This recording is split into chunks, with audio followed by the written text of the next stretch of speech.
Thomas comes home. Workmen were mending the road near the level crossing. They sectioned off part of it with red and white cones, and a steamroller chuffered importantly. His name was George.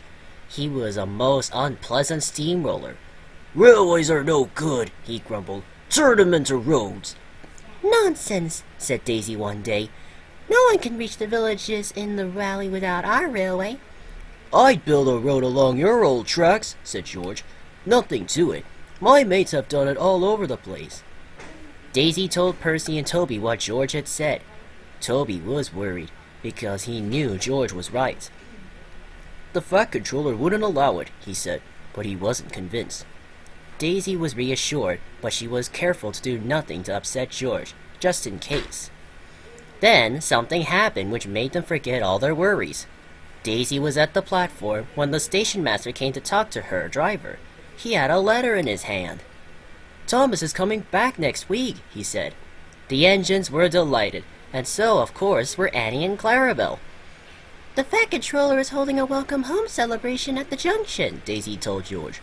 "Lot of nonsense," he snorted. "Makes no difference.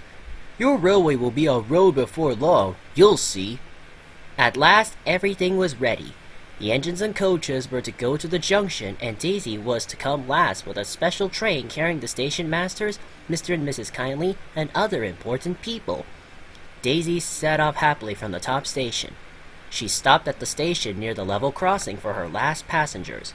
There was no sign of George, but some red and white cones lay nearby. 2 of them were even inside the crossing gates. The guard blew his whistle. "Uh-uh," tooted Daisy. "Away we go," and she rattled towards the level crossing. As she did so, a gust of wind blew a cone towards her. It disappeared beneath Daisy's wheels. "Ouch!" She squealed and stopped. The guard removed the cone, which was now looking very battered. "Grrr!" groaned Daisy, trying to move. "Help! I'm stuck!" The driver got down to look. "That cone has damaged your brakes," he told her. "They jammed hard on." "Oh no," wailed Daisy. "The passengers won't get to Thomas's welcome in time.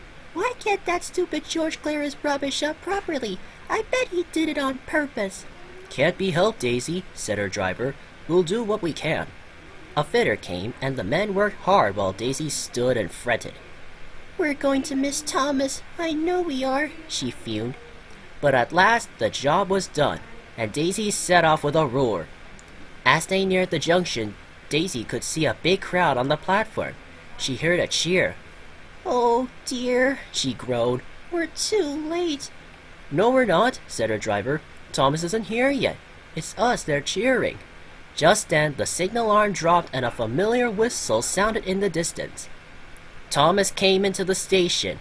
He looked tired, but he was smiling broadly. He carried the plaque which the National Railway Museum had given him. "Welcome home, Thomas," said the Fat Controller. "We are all proud of you, and delighted to see you safely back, especially Annie and Clarabelle." Everyone laughed. The Fat Controller held up his hand. "3 cheers," he called, "for Thomas, our famous tank engine! Hip hip hooray! Hip hip hooray! Hip hip hooray!"